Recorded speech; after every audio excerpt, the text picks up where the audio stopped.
हरे कृष्ण। ओम ज्ञानतिमिरान्धस्य ज्ञानाञ्जनशलाकया चक्षुरुन्मीलितं येन तस्मै श्रीगुरवे नमः। Hare Krishna. So we are discussing the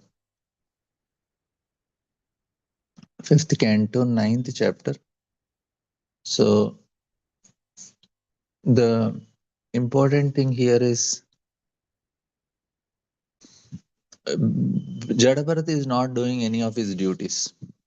Now, according to Varna and Ashrama, he is supposed to do Varna duty as a Brahmana and Ashrama duty as a Brahmachari.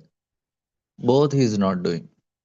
And what he is doing exactly, that is what is our topic of discussion. So I want to share some points. This is very important to understand in this way. I'll just share the screen with you, what exactly he is doing, and how it is not wrong do in that way. So just give me a second, I'll just share the screen for you.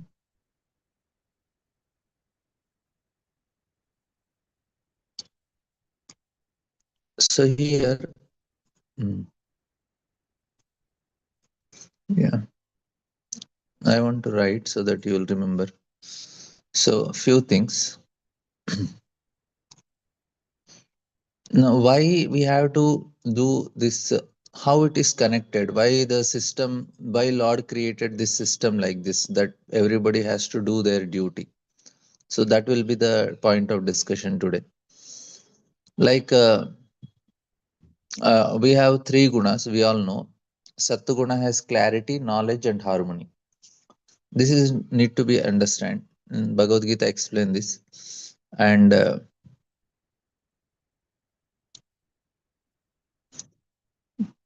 so clarity, knowledge, harmony. Rajas has activity, desire, and restlessness, and Tamas has ignorance, inertia, and destruction. So this is a very detailed topic. So I'll just try to tell, because every time we should not get confused. We should be having very good clarity. And there is always a competition between the modes. And uh, why this is how the system is created. When the Lord glanced, all the harmony got destroyed. It was a harmonious, homogeneous mixture. Then when Lord glanced, then the harmony got disturbed. So there is imbalance, and because of imbalance, there is a the modes completely compete for dominance. And but spiritual life is raising oneself to sattva, right? That is clear. Now, what happens? Important thing is what is the importance of sattva? Because sattva leads to knowledge, leads to dharma, clarity, and spiritual growth, and that is not possible without sattva. So even sattva remains incomplete without bhakti. So we need bhakti. So this is how we are growing. Now further is, from sattva we should come to shuddha sattva. That is the more important thing which we have to do it. So then the next step comes is spiritual growth must continue until maturity, not stopping on basic goodness. That is clear, right? Now, what is pure goodness? Vishuddha Sattva, that also we should know. Okay, what is Sattva and what is Vishuddha Sattva?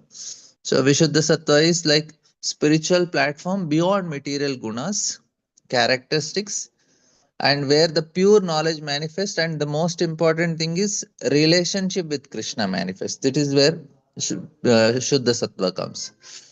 Now, what is the goal of this dharma which people are following?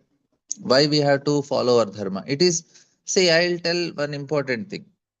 See, what happens is, if somebody has followed proper dharma in his life, he will be able to focus on or meditate, focus as the age progresses. His mind becomes calm and he is able to focus. This is actually what happens. Like if you can see, some old people are sitting and whole day chanting. How they are able to chant whole day? And like yesterday, I was asking a question in my Hindi class session, which is easy, earning money or doing bhakti? Different devotees gave different answers. But one Mataji, she is elderly Mataji. She told Prabhuji, it depends on age to age. When we are young, it is very difficult to focus on God. But when we become old, then it becomes easy to focus on God. I was thinking, how is it is easy to focus on God when you're aged? Only when you have followed Dharma. Then only it is possible. Otherwise, not possible. This should be understood. If you have not followed Dharma properly, you cannot focus on God because it brings to self realization and loving relation to God. So now, this is actually the next thing. Like how sattva, dharma, and bhakti are related. This is a cyclic growing process, we can say. So I will just share the relation between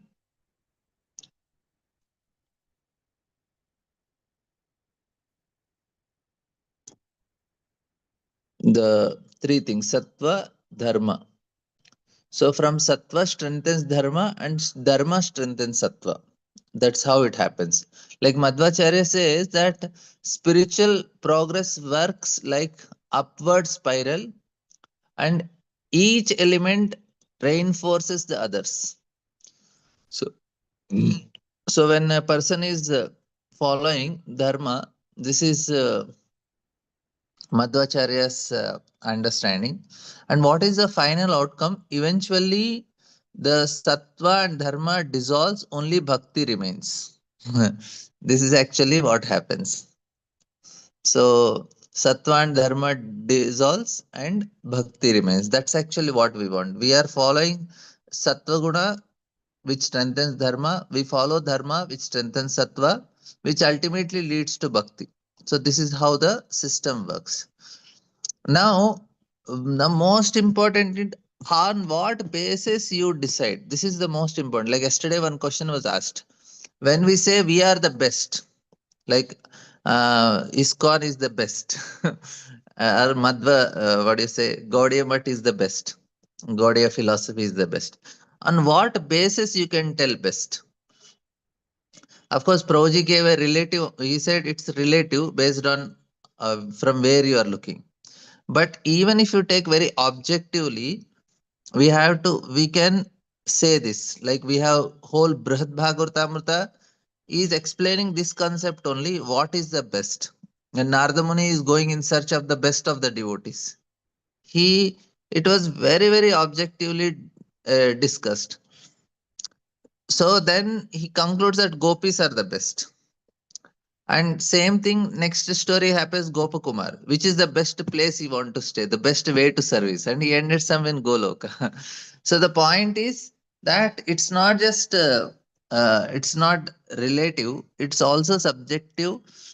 On what basis you can tell? So this is a very important point. Try to understand.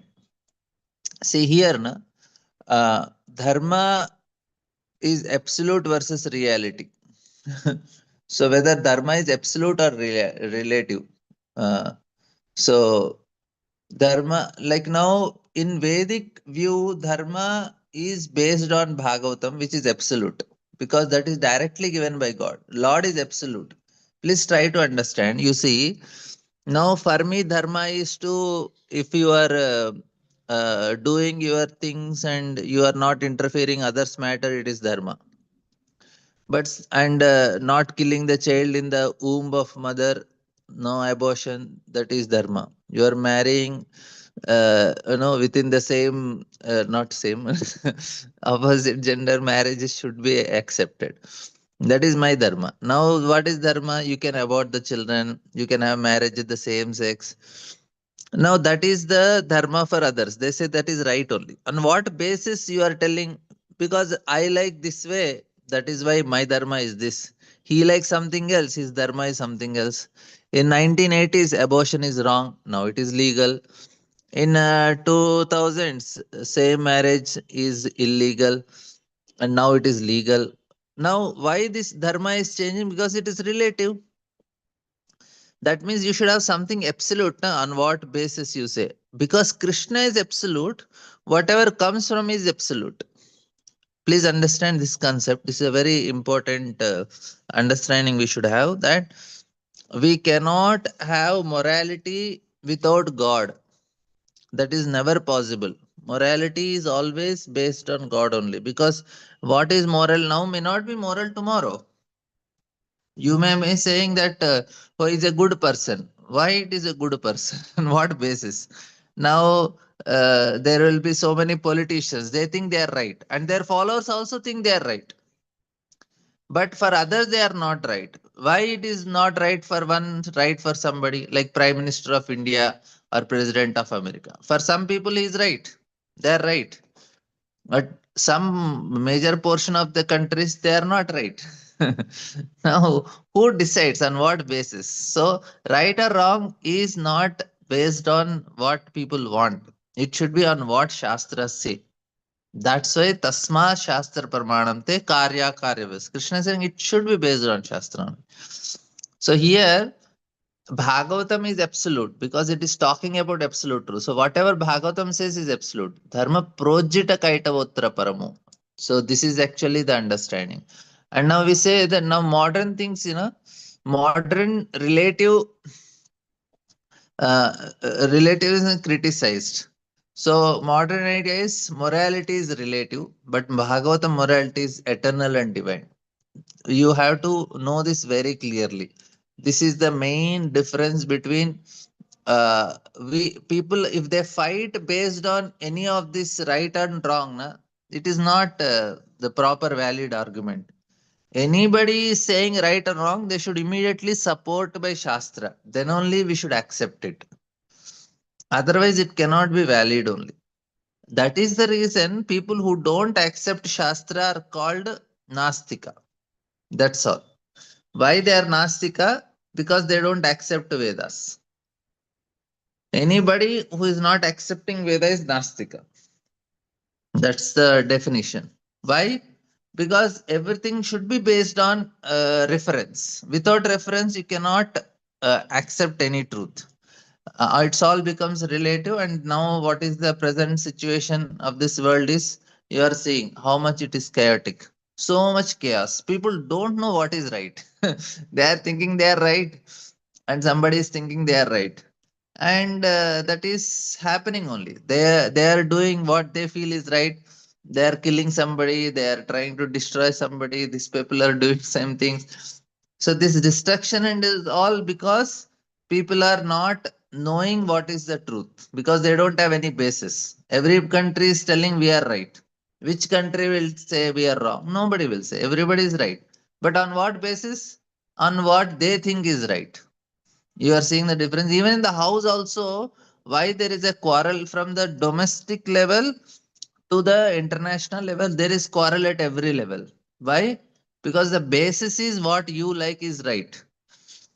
Like Yudhishthir Maharaj, when he was seeing the symptoms of Kali, he was saying that there is a quarrel between brothers, there is quarrel between wife and husband. I was thinking in the previous ages, it was like not even imagined only. Why? Because everybody knows what to do. Everybody knows their dharma, and everybody knows we need to follow dharma. That's all.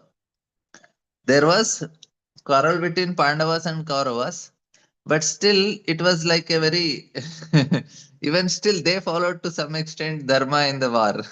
Even Duryodhana was also some level of dharma he was also following, because he knows if I don't follow dharma, I don't get strength.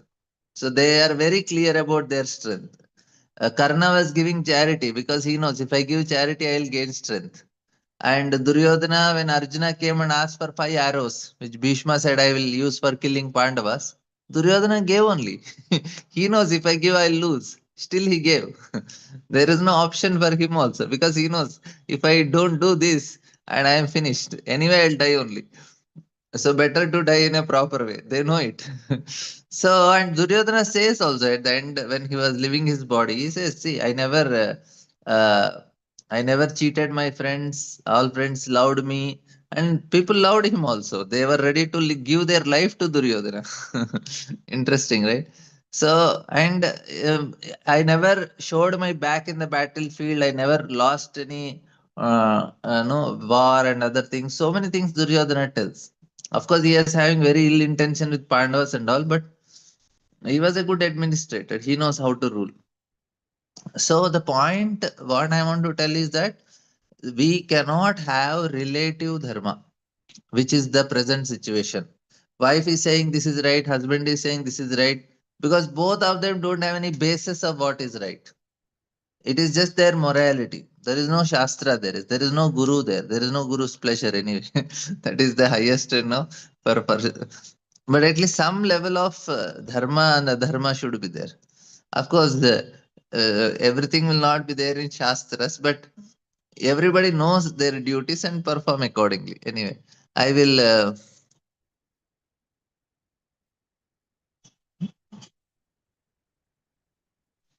Now here, but the human-made laws are imperfect. God's laws perfect and unchanging. Now here, next point is that dharma expands consciousness. This we have discussed.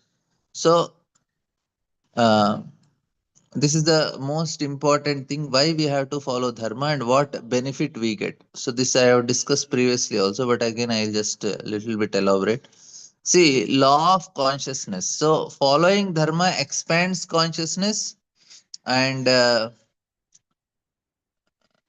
when we violate dharma, it contrasts consciousness. And what happens? The effect of narrow consciousness and expanded consciousness, you see, this is the what happens is when consciousness is narrow, we focus on short term gains when and ignorance of the consequences of a narrow consciousness. But if the expanded consciousness, now this is the most important benefit, and very important benefit also is that we can see the cause and effect and ultimate cause. So this is actually what happens when, why we are fighting in this world, because our consciousness is very shrunk. That's why we fight. But our consciousness expanded, we don't want to fight, we are accommodating. uh, so I don't want to tell more about geopolitics and all, but you can see that the war is happening and nobody is actually right in that. Everybody is wrong because they did wrong to it, and so they are getting the reaction. People are saying proji war, what will happen, what is the end? And I was actually every time having a question on Prabhupada's this statement that as long as people eat meat, kill animals, especially cow, they will enter into wars, they will fight. I was not understanding. Array, all the Europe, they are peaceful. Middle East, they are prospering. They are killing so many animals still. But I didn't expect that I'll see very soon in my life such type of wars. And see, whole people are in so much tremendous anxiety. They're all cow eaters, even in Europe and Middle East, who are going through all these wars, and the effect of the war is happening to them. They're in tremendous anxieties. Why? Because they are violating this. If you are not following dharma, you may look sometime prosperous for some for time being, but it is not going to work. Ultimately, it is going to be a great destruction. And here you see the consciousness is so important. We are not able to see the cause and effect. See, one important thing I'll tell, if we are ready to go through the pain which is coming because of our karma without blaming anyone, we are able to see the cause and effect clearly, then we'll not incur more bad karma.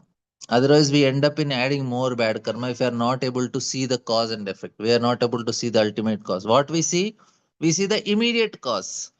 This person is the cause of my problem. This situation is cause of my problem. This system is the cause of my problem. We are seeing the immediate cause, and because of which we are getting more bad karma. But if we are able to see the ultimate cause, now we can reduce our karma, because we just go through the pain and we understand, yes, I did mistake, I had to pay for it. Let it happen, so that at least, see, I'll tell one important thing. Please remember, if you go through the pain, accepting gratefully, we will be able to focus on the holy name, which is what is the purpose of our life. Focus on the holy name, get taste for the holy name. Otherwise, we will have to take birth again. If we are not getting taste for the holy name in this lifetime, we have wasted this life. 100% waste. If we are not developed taste for the holy name, there is no hope that we will have anything good in life. And to get taste, we have to learn tolerance. Trinadapi Sunichena Taroriva Saishna. The tolerance must be there. And a tolerance is when we are tolerating what is happening to us without blaming anyone, accepting the situation gratefully given by the Lord. And if we are ready to take that pain, immediately heart is going to clean. And that is going to help us focus on holiness. Why we are not able to focus on holy name is because of the contaminated heart is so much rebellious, heart is so much what is it, deflecting the holy name. It is not holding only the holy name, it is holding so much nonsense. But if you are ready to go through the pain, accept, okay, I will take all the punishments for all the mistakes which I have done in my life. Good. You will immediately get, of course, we cannot dare to say so much to the Lord because it is too much for us. But still, slowly, slowly, our heart is able to focus on the holy name. So that is the advantage. And another important thing is, uh, yeah, so here, this is the important thing which now we will just,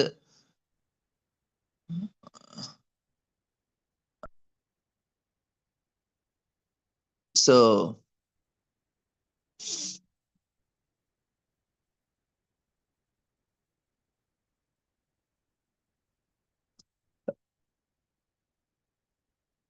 So there is a question. India is second rank in beef exports export. Yeah, we are getting reaction. Na? We are getting reaction for whatever we do. If you are killing cow in this country, you have to face the consequences. There is no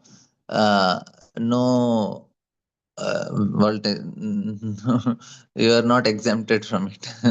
We have to take the punishment. Now we'll see what is the root of dharma. So this is very important. So scripture says this is a very important statement that dharmam moolam hi bhagavan, and that is the source is Bhagavatam. So Krishna is the root of dharma.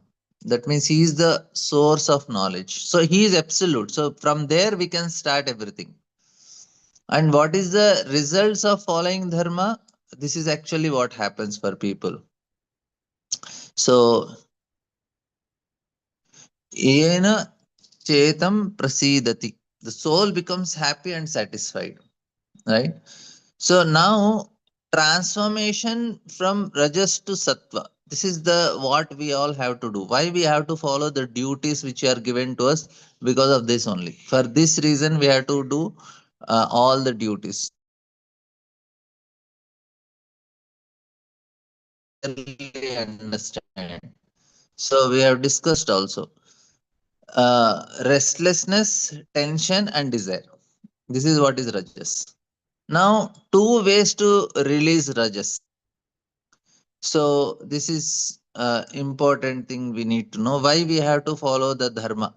Because uncontrolled release, it leads to anger, lust, greed, transformation into tamas and destruction. But disciplined channelizing leads to transformation into sattva and constructive energy. So this is what is following dharma means. Like we were discussing yesterday also. Everybody should do duties according to their varna and ashrama, or means devotional duties also should be done accordingly, which are very favorable to us. Like say now we are doing in a favorable way, which is according to our nature. Like say you are good in teaching, so you do teaching job so that it will help you to channelize your rajoguna, and because of that you will develop sattva. If you are meant for teaching job and you do a business or you do a software job is a shudra job, business is a vaishya job, teaching is a goodness job, brahmana job. Now you are meant for teaching but you are doing vaishya and shudra jobs, it won't bring you sattva. You have to choose something which will channelize your rajoguna. That is what is needed. So here Bharat Maharaj was, he did like that when he was king. he was ruling. It was Rajoguna and Sattoguna combined. And in that way, he developed proper Sattoguna, constructive energy. He could immediately get detachment from his family and he left.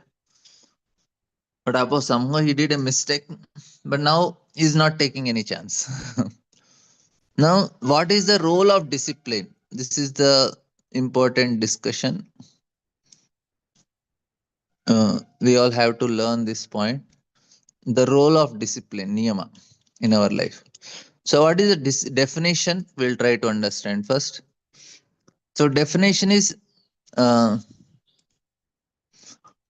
acting according to regulative principles, not impulsively. So, that is called niyama. Now, what happens is when we regulate, what all we have to regulate? We have to regulate four things. That's all. What Krishna tells in Bhagavad Gita. Yukta hara viharasya, yukta cheshtasya karmasya, yukta sapnavadasya, yoga bhavati dukkha. Four things. Lifestyle, diet, sleep and work. Now, this like people do yoga practice. So what happens to them? This pranayama and yoga. Basically, the purpose is to discipline. It leads to lightness, clarity, and sattva. Now, the most important thing, which is very difficult, even I am also struggling. Discipline initially feels like poison. Every day doing yoga, pranayama, it is like poison only, but eventually becomes nectar. So this is where comes. Now, we will discuss on this other aspect of what is the scientific basis. This is actually the scientific basis of varnashrama only we are discussing, a very what do you say, a systematic analysis of it. But we'll just go to the purport for some, and then we'll continue this discussion on this transformation. Hopefully, you are understanding. So here, the behavior of Bharata Maharaj is very different, and we may feel little sympathetic to his father. Actually, we feel bad for his father that Jada Bharat behaved before his father like a fool, despite his father's uh, adequately instructing him in Vedic knowledge. He behaved in that way so that his father would know that he was unfit for instruction and would abandon the attempt to instruct him further. He would behave in a completely opposite way. Although instructed to wash his hands after evacuating, he would wash them before. Nonetheless, his father wanted to give him Vedic instructions during the spring and summer. He tried to teach him the Gayatri mantra along with Omkara and Vayu Hruti. But after 4 months, his father still was not successful in instructing him. So we may feel little sympathetic to his father. Is I know Bharat Maharaj is like one of the most learned great Mahabhagavatas. So you don't need all these things. Bharat Maharaj could have told, Father, just don't waste your time. No, I know more than this. The Brahmana father of Jadbharat considered his son his heart and soul. He was so attached to him. And therefore, he was very much attached to him. He thought it wise to educate his son properly, and being absorbed in this unsuccessful endeavor, he tried to teach his son the rules and regulations of Brahmacharya, including the execution of Vedic vows, cleanliness, study of the Vedas, and regulative methods, service to the spiritual master, and the method of offering a fire sacrifice. He tried his best to teach his son in this way, but all his endeavors failed. In his heart, he hoped that his son would be learned scholar, but all his attempts were unsuccessful. Like everyone, this Brahmana was attached to his home, and he had forgotten that someday he would die. Death, however, was not forgetful. At the proper time, death appeared and took him away. So poor unfortunate father. He's very fortunate, but he died. And Prabhupada gives very nice purport. He says, those too attached to family life who forget that death comes in the future to take them away becomes attached and unable to finish their duty as human beings. Either you live yourself voluntarily or you are forced to live. That is the system. So the duty of human life is to solve all the problems of life, but instead people remain attached to family affairs and duties. Although they forget death, death will not forget them. Suddenly they will be kicked off the platform of a peaceful family life. One may forget that he has to die, but death never forgets. Death comes always at the right time. The Brahmana father of Jadbharat wanted to teach his son the process of brahmacharya, but he was unsuccessful due to his son's unwillingness to undergo the process of Vedic advancement. Jaravat was simply concerned with returning home back to Godhead. By executing devotional service through Shravanam, Kirtanam, Vishnu, he did not care for the Vedic instructions of his father. When one is fully interested in the service of the Lord, he does not need to follow all the regulative principles initiated in the Vedas. Of course, for an ordinary man, the Vedic principles are imperative. No one can avoid them. But when one has attained the perfection of devotional service, it is not very important to follow Vedic principles. Lord Krishna advises Arjuna to ascend to the platform of Nistraigunya, the transcendental position above the Vedic principles. Traigunya Vishaya Veda Nistraigунyo Bhavajana Nidvando Nityasattvastu Niryoga Kshema Atmavan. So Prabhupada is quoting a proper verse. Therefore, the Brahmana's younger wife, after entrusting her twin sons, the boy and the girl, to the elder wife, departed to uh, Pati Loka, voluntarily dying with her husband. So she left. And then what happened after the father's death? The nine stepbrothers of Jadabharata, who considered Jadabharata dull and brainless, abandoned the father's attempt to give Jadabharata a complete education. The stepbrothers of Jadabharata were learned in three Vedas: Rig Veda, Samaveda, and Yajurveda. They were very learned. They were like regular Brahmanas. So that time it is three Vedis, all are three Vedis, which very much encouraged fruitive activity. The nine brothers were not at all spiritually enlightened in devotional service to the Lord. Consequently, they could not understand the highly exalted position of Jadabharata. So this is natural. For Bharat Maharaj, it does not matter if my family or other family. He is just interested in the Lord. So he did not bother with what is happening to his father or brothers or anything. He's just seeing the spirit soul. Degraded men are actually no better than animals. The only difference is that animals have four legs and such men have only two. These two-legged animalistic men used to call Jadbharat mad, dull, deaf, and dumb. They mistreated him, and Jadbharat behaved for them like a madman who was deaf, blind, or dull. He did not protest or try to convince them that he was not so. If others wanted him to do something, he acted according to their desires.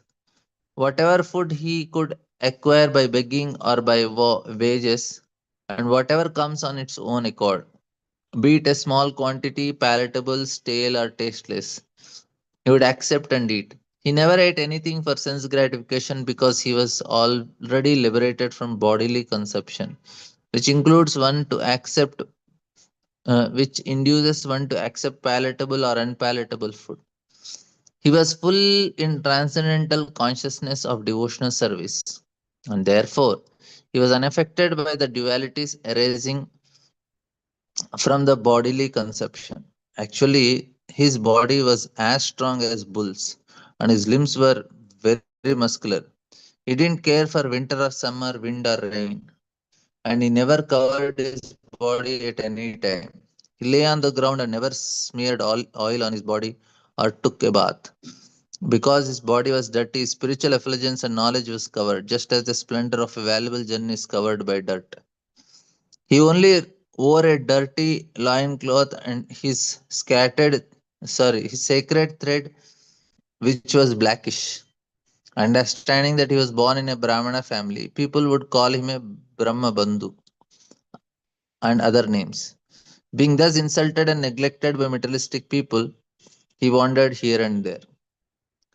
So such a nice the translation itself is the shloka itself is such a huge.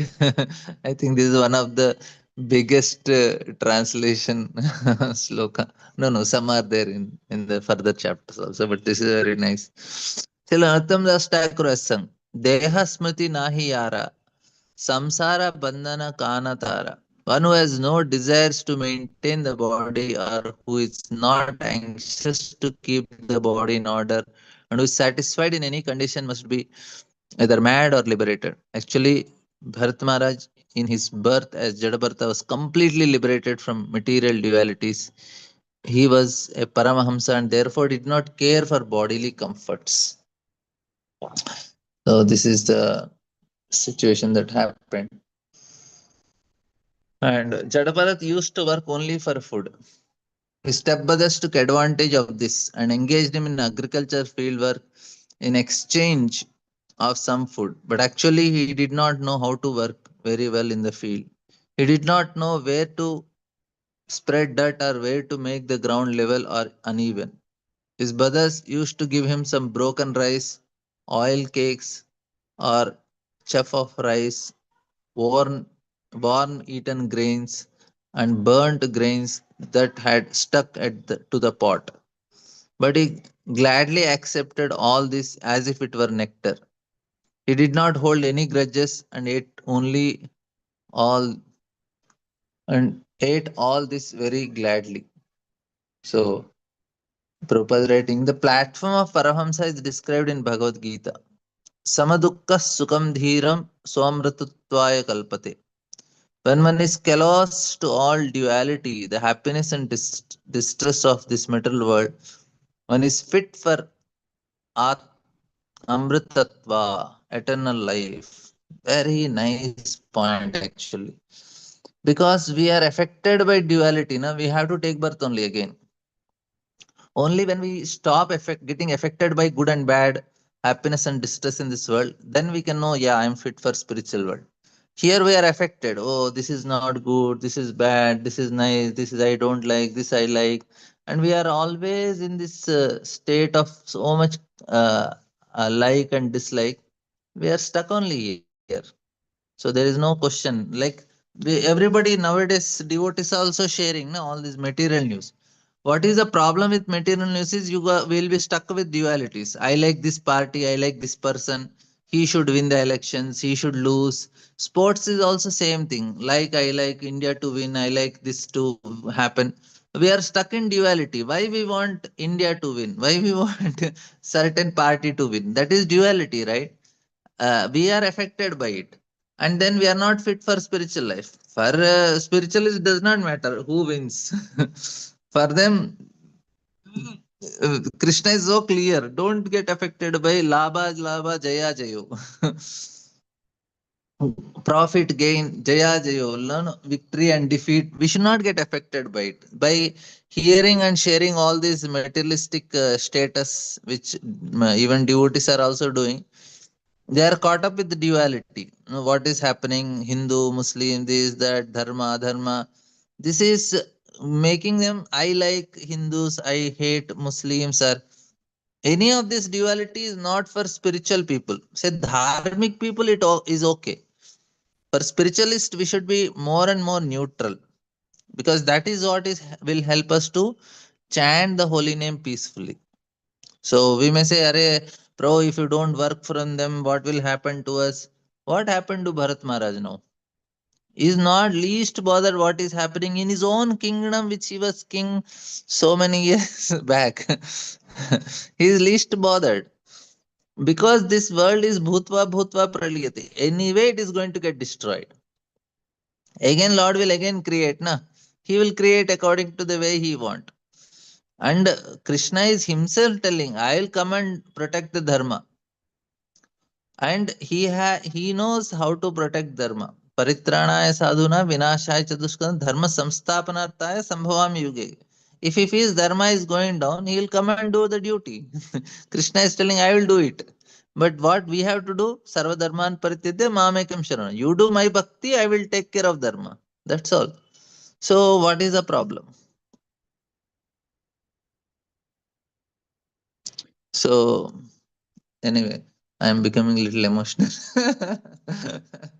So to avoid taking sides between good and bad means also to avoid unnecessary debate with people. Yes. No, no, we should not have any debates. So no need of just discuss some spiritual matters. No, we have very short life. In that life, we just chant Hare Krishna and go back home, back to God. What will happen to this world? That is Krishna's job, not our job. What will happen? Krishna, you practice nicely, and with you Prabhupada was also worried about India like that. Freedom for country, freedom for country. Bhaktisiddhanta Thakur said bogus. Just preach Krishna consciousness. And that's actually what worked. That's what Prabhupada was also worried about establishing something in the country. Bhaktisiddhanta Thakur said, that is none of your business. Just preach. So anyway, any questions, comments?